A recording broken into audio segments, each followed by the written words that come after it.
Ayan po, Saira de Zamboanga. Nagpapainit na sa kanyang tumbok.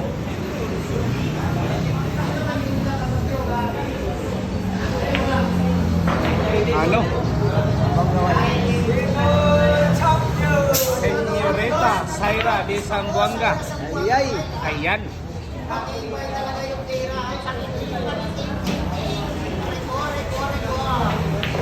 Ano'y magandang laban to mga idol.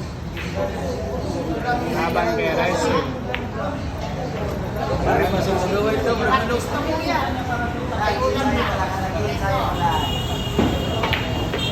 Wala personalan pasatira, wala personalan pasatira. Ensayo pa lang, napakainit na ng tumbok mga idol ng Saira de Zamboanga. Ano? Ubos bola. Talagang kitang-kita mga idol na sobrang kondisyon ko yung dayo mga idol ha.